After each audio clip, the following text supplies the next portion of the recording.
Somel atas waktu yang sudah diberikan. Assalamualaikum warahmatullahi wabarakatuh. Waalaikumsalam warahmatullahi wabarakatuh. Yang terhormat Bapak Kusmo selaku Ketua PGRI Bengkulu, yang saya hormati Bapak Edi selaku Kombel Bengkulu juga, Bengkulu Utara mungkin ya. Yang saya hormati rekan-rekan narasumber dan Bapak Ibu hebat. Di antaranya mungkin Bapak Ibu ini sudah ada yang jadi guru penggerak, juga fasilitator, kemudian mungkin ada yang OTW, masih CGP. Saya berharap apa yang akan saya sampaikan ini bisa bermanfaat dan mungkin Bapak Ibu bisa menerapkan di sekolah. Tadi sudah dipaparkan oleh pemateri atau narasumber yang pertama, kemudian narasumber kedua dan ketiga ini luar biasa sekali menurut saya. Karena ilmu-ilmu ini bisa kita terapkan nanti di sekolah kita semua ya Bapak Ibu. Dan saya memberikan materi tentang budaya positif, jadi semuanya yang kita lakukan ini tidak lepas dari budaya positif yang akan kita terapkan di sekolah, di mana di situ peran yang paling dominan adalah siswa kita. Saya akan mencoba untuk share screen dulu Bapak Ibu.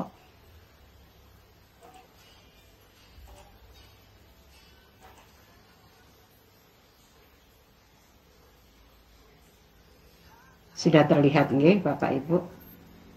Jadi budaya positif.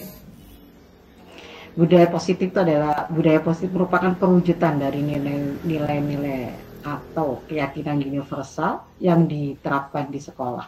Budaya positif yang diterapkan di sekolah adalah salah satu perwujudan dari visi guru yang mengandung nilai-nilai kebajikan sesuai dengan tujuan pendidikan nasional.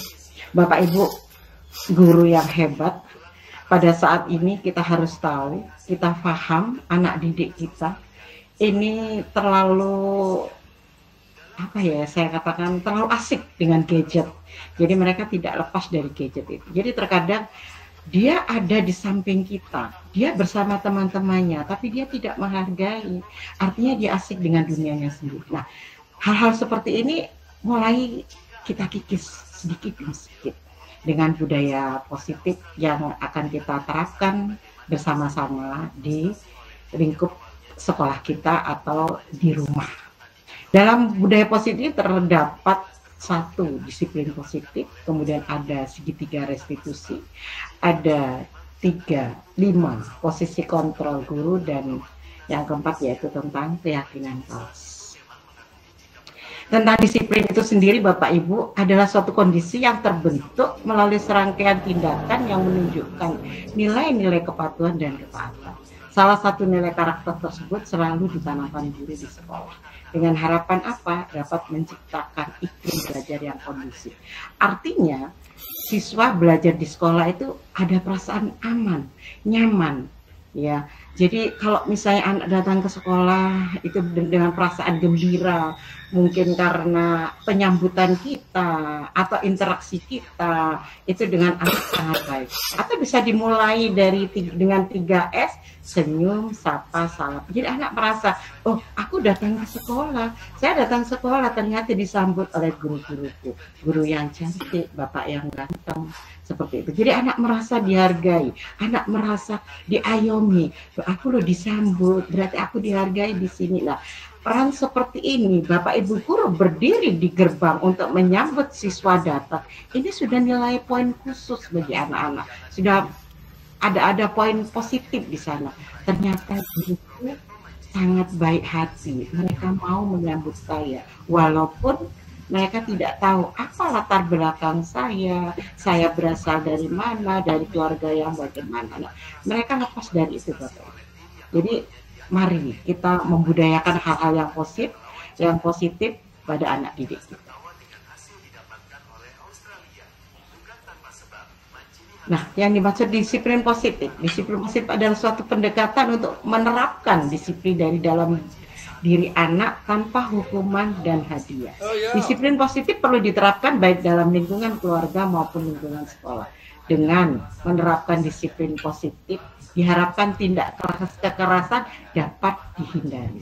Bapak Ibu, sekarang lagi maraknya bullying, ya Bapak Ibu, sekarang lagi viral. Nah, kalau kita bisa mencegah bullying, mencegah kekerasan, artinya sekolah kita ramah anak, ini anak merasa terayomi, anak merasa aman dan nyaman berada di sekolah, aman berada di kelas. Bapak Ibu, mungkin kita dimulai dari ruang lingkup yang kecil. Kalau kita tidak bisa mendisiplinkan anak-anak, atau misalnya kita tidak bisa menuntaskan anti bullying ini, pertama kita lakukan di satu kelas dulu. Satu kelas yang kita ampu, atau wali kelas yang bertindak di situ, jangan sampai kekerasan ini terjadi di kelas itu. Nanti dari kelas ini bisa menular ke kelas yang lainnya. Jadi anak betul-betul berangkat ke sekolah merasa aman, dia terayomi, dia nyaman. Seperti itu, seperti yang sudah diketuskan oleh Ki Hajar Dewantara, bahwa anak-anak dunia pendidikannya itu kita yang harus menuntun mereka. Guru menghamba kepada murid. Kita berbicara tentang segitiga restitusi. Suatu proses menciptakan kondisi bagi murid untuk memperbaiki kesalahannya, sehingga karakter mereka lebih kuat ketika kembali kepada kelompoknya. Bapak Ibu bisa memperhatikan segitiga restitusi di sini. Yang pertama yaitu menstabilkan identitas, kemudian validasi tindakan yang salah, dan menanyakan keyakinan kelas. Nah, untuk apa restitusi itu? Restitusi membantu murid menjadi lebih memiliki tujuan, disiplin positif, dan memulihkan dirinya setelah berbuat salah. Ketika murid berbuat salah, guru akan menanggapi dengan mengajak murid berefleksi tentang apa yang dapat mereka lakukan untuk memperbaiki kesalahan, sehingga mereka menjadi pribadi yang lebih baik dan menghargai diri. Restitusi bukan untuk menebus kesalahan, namun untuk belajar dari kesalahan. Tujuannya untuk memperbaiki hubungan. Bapak Ibu mungkin sudah melakukan ini. Selama ini ada, cuma kita baru mengenal istilah ini sekarang. Oh, ada restitusi. Kalau dulu mungkin ibu memanggil atau bapak memanggil siswanya, kita pelan-pelan, kamu kenapa melanggar seperti ini? Kamu harus tahu konsekuensinya ketika kamu melanggar. Jadi tidak langsung menjudge anak-anak bahwa kamu berbuat salah maka kamu harus dihukum. Kita melihat kepentingan anak di sini yang kita dahulukan. Anak-anak ini kenapa? Jangan kemudian langsung marah dan lain sebagainya. Kita bertindak fatal sehingga anak merasa, saya datang ke sekolah kok kayak diadili, kayak dihakimi oleh guru saya. Seperti itu ya Bapak Ibu. Jadi saya berharap anak-anak belajar ke sekolah ini dengan perasaan aman, nyaman. Dan orang tua pun ketika melepas anak untuk belajar ini sangat ikhlas. Artinya apa?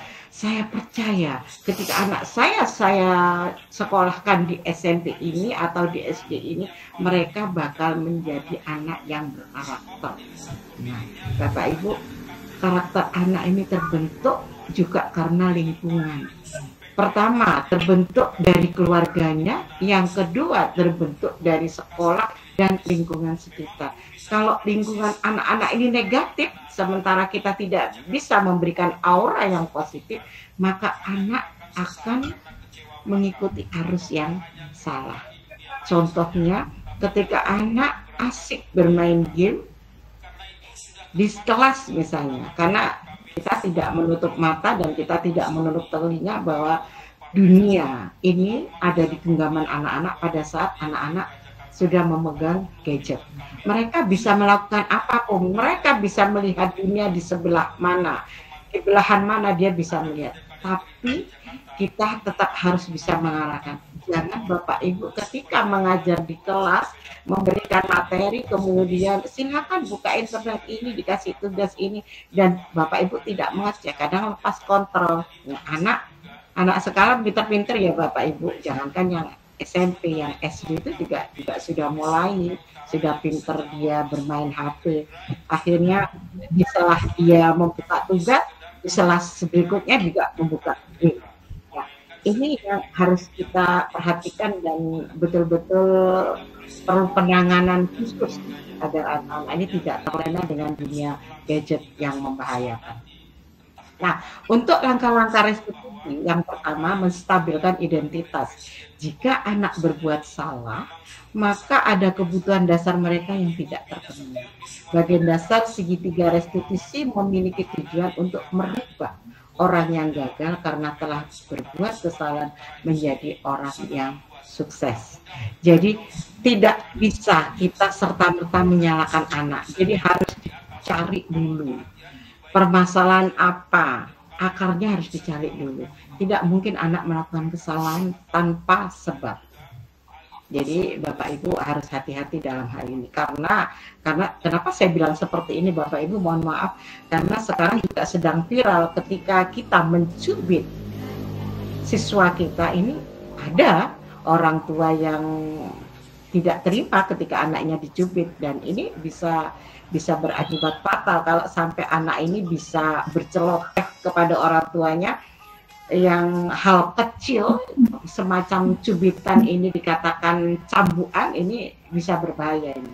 Jadi kita harus betul-betul fokus pada satu titik, artinya ketika anak ini berbuat salah kita harus betul-betul paham bagaimana cara menanganinya.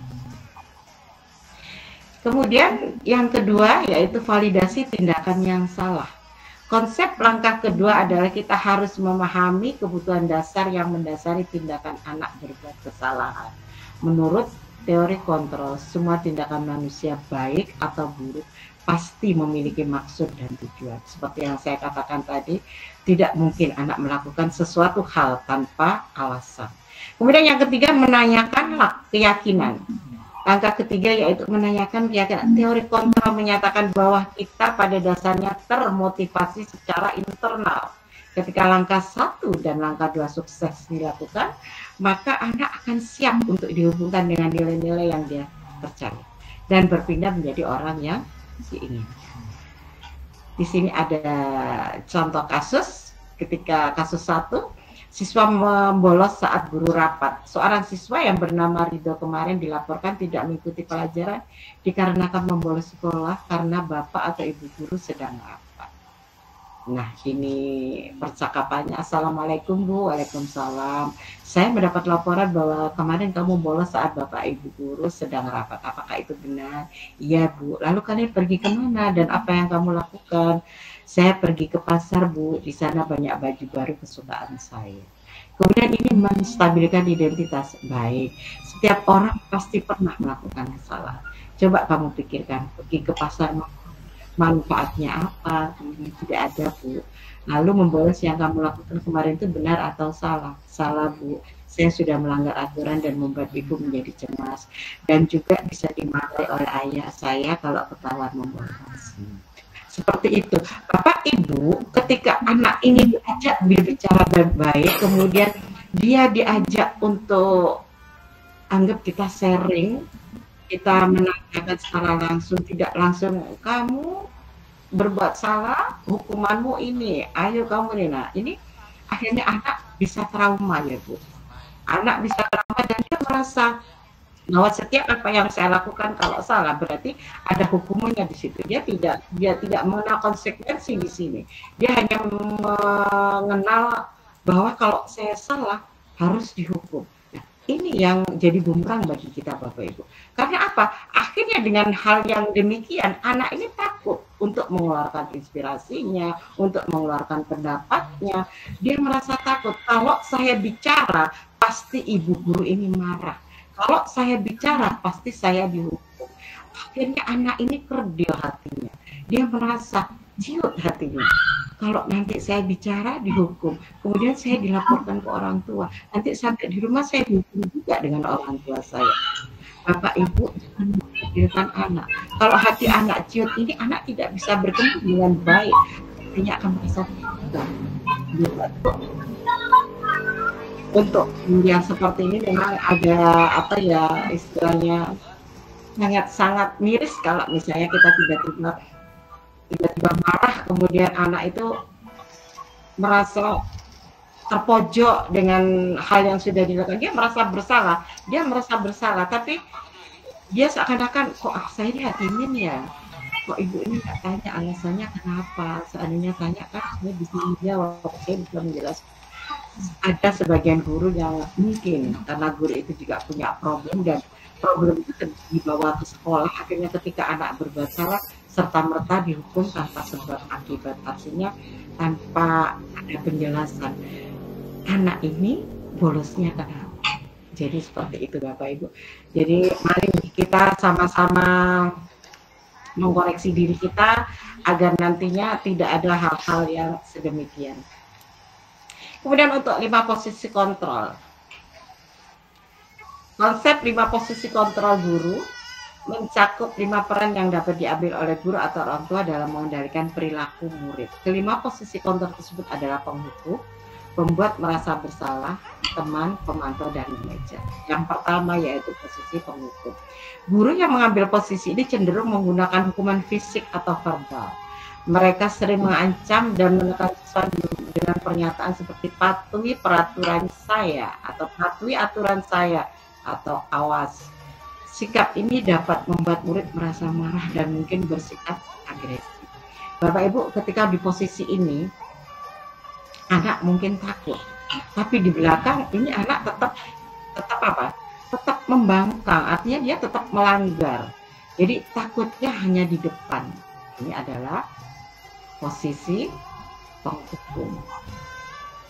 Kemudian yang kedua yaitu posisi pembuat merasa bersalah. Guru yang mengambil posisi ini berbicara dengan lembut, tapi mencoba membuat siswa merasa bersalah. Mereka mungkin berkata, ibu sangat kecewa sekali dengan kamu. Murid yang berada di bawah kendali pembuat merasa bersalah ini akan merasa rendah diri dan tidak berada. Jadi merasa bersalah, seandainya saya tadi tidak meloloskan ibu, tidak kecewa dengan saya. Seandainya aku tadi menurutkan ibu tidak kecewa dengan saya. Jadi anak akhirnya merasa bersalah, dan ketika anak ini merasa bersalah akan mempengaruhi tingkah polanya Bapak Ibu. Jadi kejiwaan anak ini juga perlu kita perhatikan. Kemudian pada posisi teman, ini kayaknya saya semacam kayak di Uber kereta ini, karena waktu saya juga 30 menit dan masih ada narasumber 2 lagi.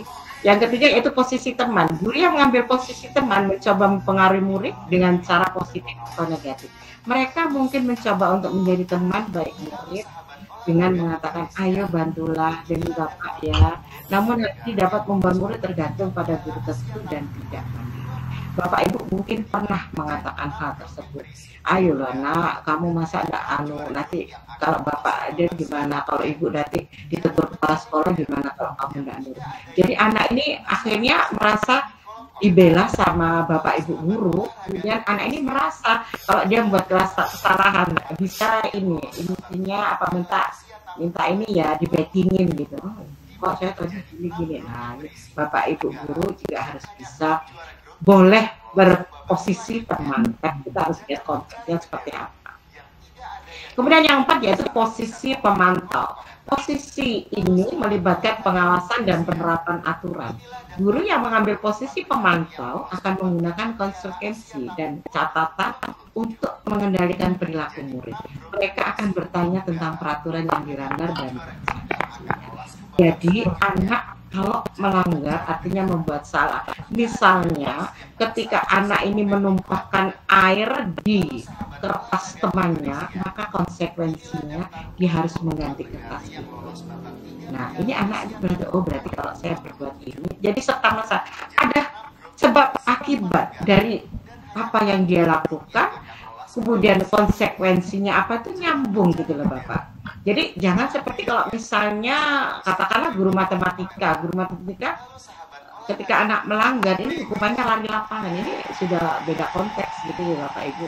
Saya rasa Bapak Ibu paham tentang hal ini.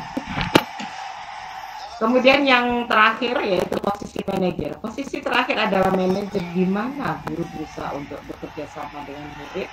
Mereka membimbing murid untuk memahami kesalahan mereka, menganalisis kebutuhan diri mereka, dan mencari solusi. Guru di posisi manajer bertanya, apa yang kita yakini, dan apa rencana kamu untuk memperbaiki hal ini.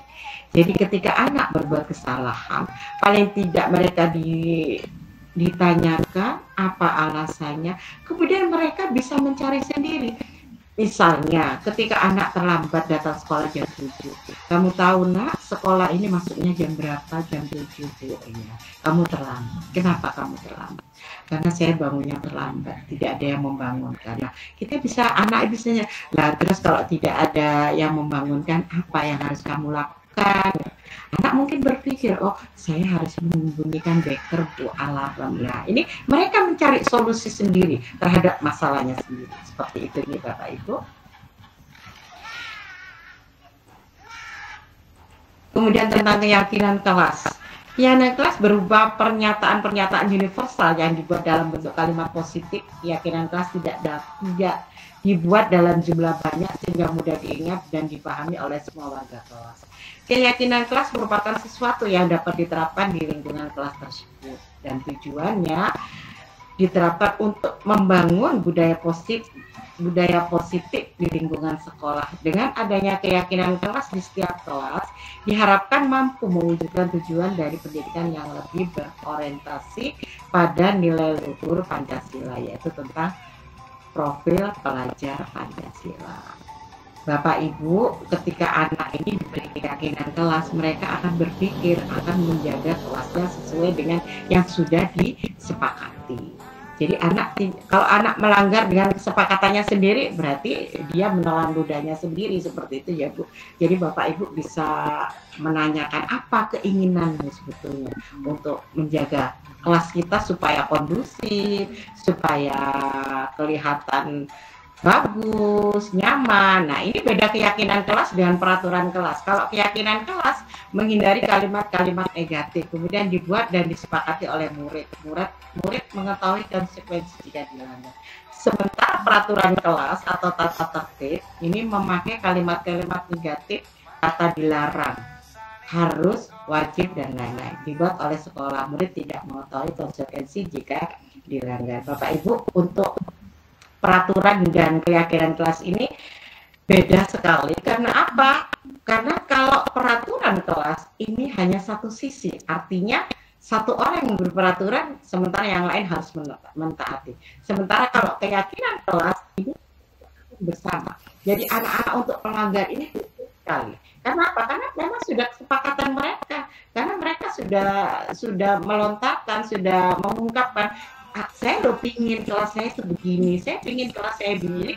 Semuanya tercipta dari ungkapan mereka sendiri. Jadi kalau untuk melanggar dalam arti rasanya tipis sekali ya Bapak Ibu. Proses pembuatan keyakinan kelas menjadikan budaya positif. Ya ini Bapak Ibu, tanyakan tentang masalah dan harapan kelas. Kemudian yang kedua, eksplorasi ide dari murid untuk mencapai kelas impian. Ambil kesimpulan dari ide murid, kemudian ubah ide menjadi keyakinan kelas. Kemudian tanda tangani kontrak keyakinan kelas. Jadi anak tuh merasa, oh iya, aku sudah bikin keyakinan kelas seperti itu, berarti saya harus sepakat, tidak boleh melanggar dan lain sebagainya. Bapak Ibu, ketika keyakinan kelas ini dibuat, ini kita semacam brainstorming ya Bapak Ibu. Brainstorming artinya kita gagas pendapat, ayo kamu maunya kelasnya seperti apa, kamu seperti apa, kamu seperti apa. Anak akan mencetuskan, oh saya ingin kelas ini rapi Bu, saya ingin sapu itu selalu ada di tempat sana, di sebelah sana. Ini semuanya dilakukan anak-anak, atau bisa kita dengan cara menulis. Anak-anak suruh menulis, kemudian kita kumpulkan mana yang terbanyak, kemudian dijadikan, oh ini berarti urutan pertama, ini misalnya datang sekolah tepat waktu, kemudian apalagi misalnya, nah ini contohnya ya Bu, menjaga kebersihan kelas, kemudian saling tolong menolong bersama teman, datang ke sekolah tepat waktu, berkomunikasi aktif mengikuti proses pembelajaran, berbicara dengan sopan, atau bisa disebutkan di situ Bapak Ibu mungkin anti bullying. Nah, yang paling dominan ini anti bullying ini ya Bapak Ibu, karena saya melihat sekali sangat viral diviralkan, anak yang dibully dengan temannya, ada yang anak duduk ditarik kursinya sampai akhirnya anak ini harus off nama-lama. Jadi betul-betul prihatin Bapak Ibu, kita sebagai pendidik Bapak Ibu. Dan yang perlu Bapak Ibu tekankan kepada siswa kita atau mungkin juga diri kita bisa mengucapkan TMT. TMT itu apa Bapak Ibu? TMT itu tolong. Kapan kalau kita meminta tolong kepada orang, jadi lebih halus perilaku kita, budaya positif kita, TMT itu harus kita terapkan.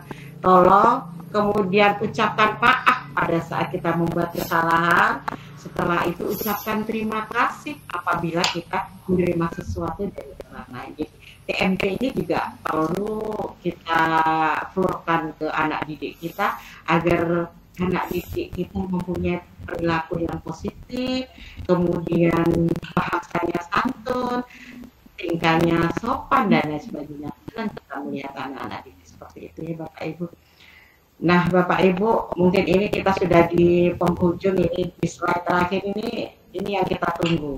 Nah kalau sudah kayak gini ini berarti sudah selesai Bapak Ibu. Saya menghentikan sesinya. Saya berangkat saja sehingga Bapak Ibu sudah berada di sini tempat pada yang khusus dan dikali lebih cepat lebih bagus dan akhirnya ini Assalamualaikum warahmatullahi wabarakatuh.